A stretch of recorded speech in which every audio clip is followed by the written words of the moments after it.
Bonjour, bonjour à toutes et à tous, bienvenue sur KTV, Kwezi FM, le 106.9 pour ce temps de parole, toujours en direct à la radio et à la télévision. Le président Douchina est avec nous, on a besoin de lui, on a besoin de son expérience et de sa sagesse. Président, bonjour. Bonjour Patrick et bonjour Flo. Merci d'avoir accepté notre invitation encore une fois, hein, Président. C'est toujours un plaisir. On le voit derrière nous, violence. Assez, c'est assez. On surfe et on rebondit sur ce qui s'est passé encore hier du côté de Kahani, une région de notre île que vous connaissez très bien.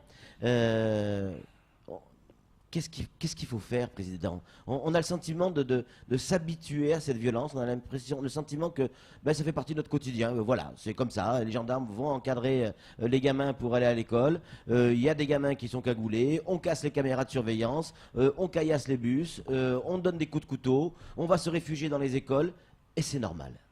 Ce n'est pas du tout normal. Et effectivement, je fais partie des gens qui s'en inquiètent et qui déplorent toute...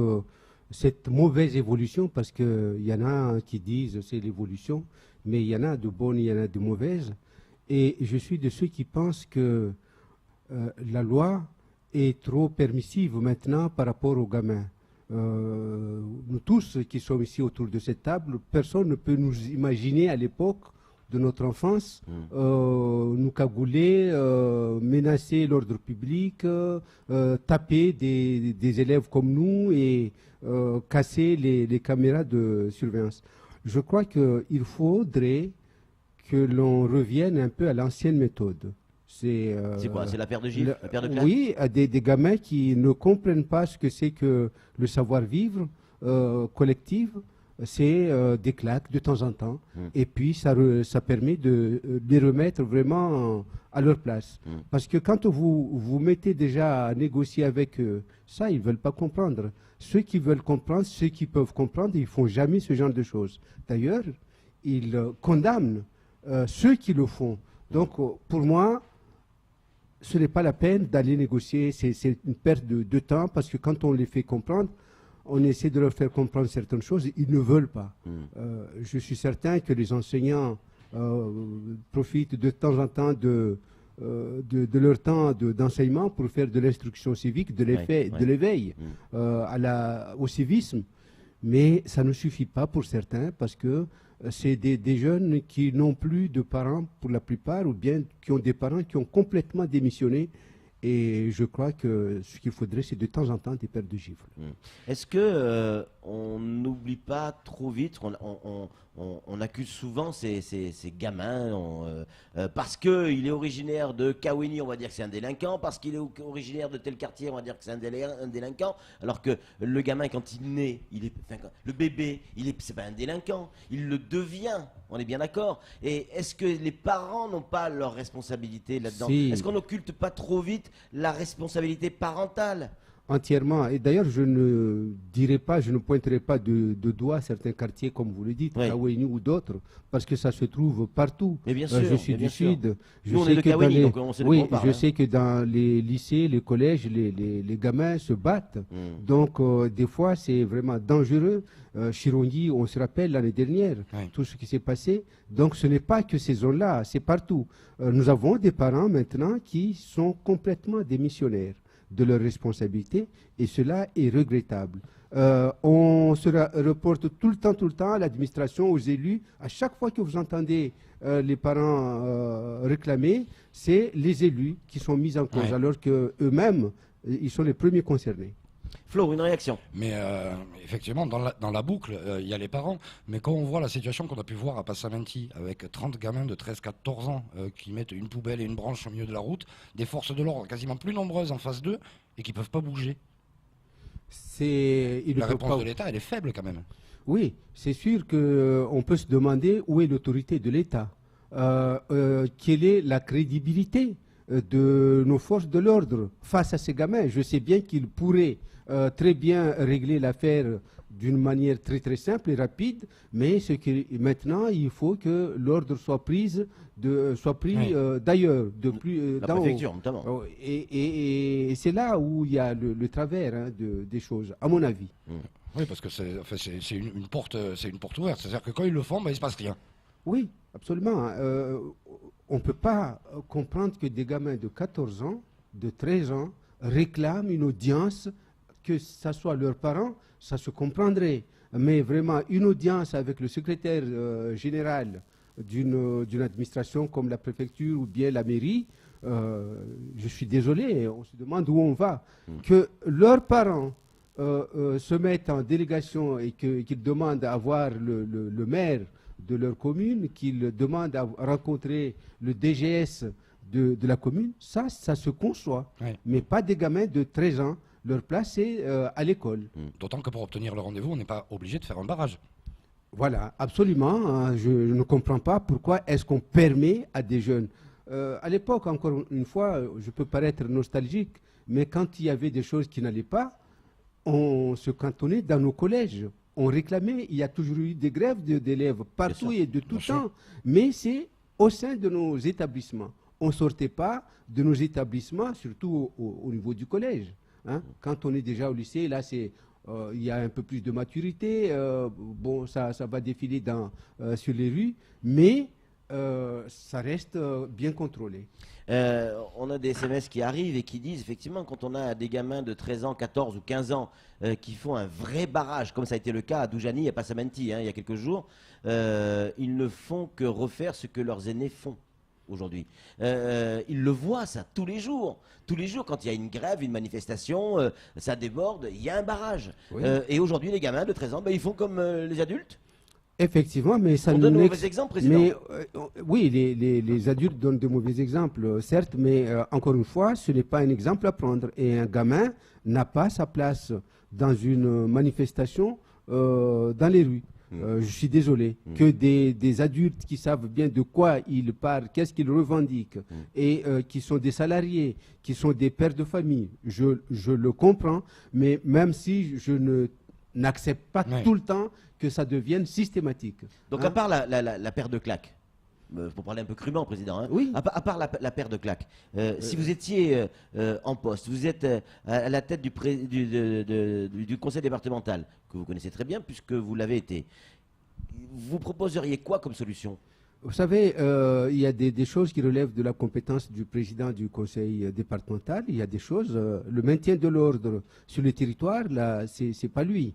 Non, malheureusement. Il peut faire pression ou du lobbying sur l'État, le préfet. L'État, pour moi, c'est son rôle. Son rôle, c'est peut-être de revoir l'âge de responsabilité des enfants. Et puis, c'est dans la loi aussi. Hein. Un gamin qui excusez-moi le terme, qui déconne, qui vraiment trouble l'ordre public, il y a des sanctions qui sont prévues par la loi. Sauf que ces sanctions-là ne semblent pas appliquées. Donc, c'est ça qu'on peut déplorer. Mais, parce que nos lois sont plutôt bien faites, mais elles ne sont pas forcément... Voilà, c'est ce qui est déplorable. Ouais. Mais un gamin qui sort de son cadre familial, scolaire, qui va déranger la circulation, perturber l'ordre public, il y a vraiment des sanctions. Ouais. D'abord, les parents, selon l'âge, les parents sont responsables de leurs enfants. Et à partir de certain âge, les gamins peuvent être tenus pour responsables. Ce qu'on remarque aujourd'hui, c'est que ces lois-là ne sont pas appliquées. Président, parlons un peu politique, si vous êtes d'accord, et notamment au niveau du conseil départemental. Peut-être qu'on se trompe. Mais quand on regarde le conseil départemental, notre conseil départemental, et qu'on regarde ce qui s'y passe, on a l'impression qu'il ne se passe rien. On a l'impression que ça ne bouge pas. On a l'impression que, enfin voilà, on attend la fin du mandat, on en profite et puis il ne se passe rien. Vous savez, ça ne bouge pas. Est-ce qu'on se trompe ? Je vais être très honnête, hein, je ne vais pas critiquer, ce n'est pas de bonne manière de critiquer la gestion d'un successeur, d'un collègue. C'est la population, hein. Vous le constatez, peut-être c'est fondé. Je ne sais pas sur quoi vous vous fondez pour dire que ça dort. Bon. Vous n'avez pas ce sentiment ? Difficile à dire, hein, quand on est élu du conseil départemental. Vous l'avez bien compris. Oui. Cela étant dit, c'est tout notre département qui en subit les conséquences. Le monde économique, les entreprises ont besoin d'investissement, ont besoin effectivement de sentir que le département se bouge pour le département et que voilà, le conseil départemental doit, à mon sens, hein, peut-être que je me trompe, mais doit engager une dynamique, une forme de dynamique, avec ou sans moyens. Et on n'a même pas ça. Je crois qu'il y a une dynamique peut-être qui n'est pas tout à fait audible, ni visible, ni lisible pour l'instant, mais bon, nous avons notre président qui se déplace Difficilement. Souvent maintenant, Ah oui, qui oui. va à des réunions en métropole. On le voit participer avec nos grands élus à certaines rencontres. Il a été en Guyane récemment.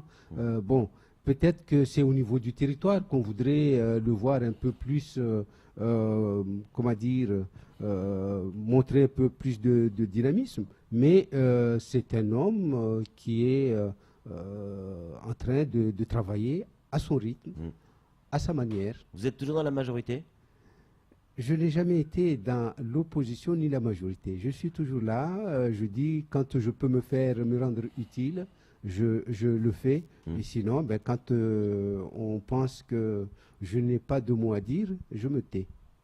Ouais, pourquoi vous êtes devenu l'enfant hyper sage? L'enfant avec tout le respect que je vous dois, Non, président. mais Parce j'aime qu'à une bien. époque, boum, ça rentrait dans l'art, on y allait. Oui, Mais mais il a pris des paires de claques.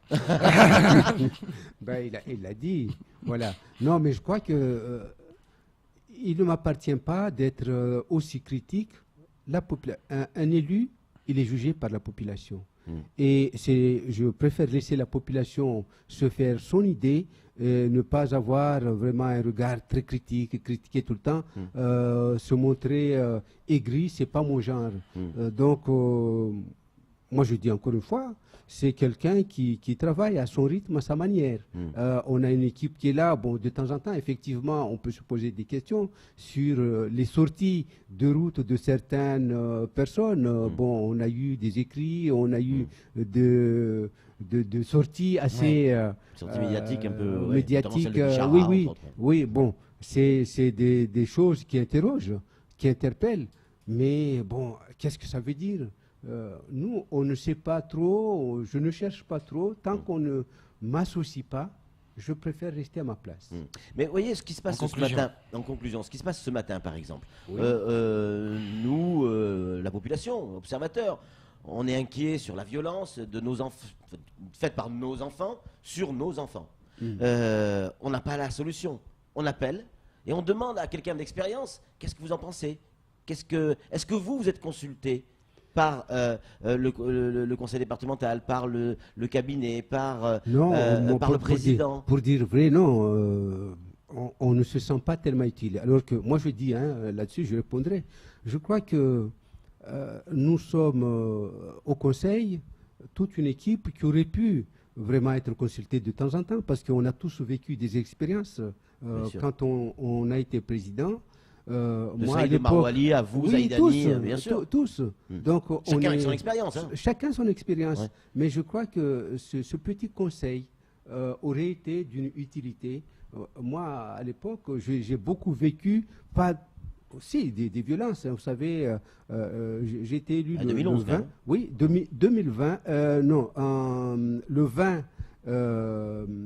mars. Et le 27, on a eu l'histoire de Mohamed Bakar, Ouais. avec la prise des rues, je oui, m'en tout souviens, ça, ouais. c'est une violence. Ouais. J'ai eu très souvent aussi des descentes des gens du marché qui arrivaient, qui prenaient presque le conseil en otage. Des grèves, on en a eu. Et je crois que chacun a géré à sa manière ces mouvements, et il n'aurait pas été inutile ni idiot de temps en temps de voir les gens, comment on fait. C'est pas du tout se rabaisser que de se consulter Bien sûr. et puis d'intéresser tout le monde à l'actualité. Bien sûr. Parce que j'ai toujours appris qu'on était toujours plus intelligent à plusieurs qu'à seul. Donc, bon, des fois, on se sent tout à fait inutile, mais ben, c'est comme ça. Hein. Ouais. En tout cas, vous démontrez une fois de plus aujourd'hui que quand il y a besoin de vous consulter, vous êtes disponible. Je suis toujours prêt et En tout cas, j'ai sur Cozy, toujours on le quelque chose à dire, à proposer. Merci beaucoup, Président, encore une fois, d'être venu sur ce plateau. C'est tout pour ce temps de parole. Tout de suite, la Merci. suite de nos programmes.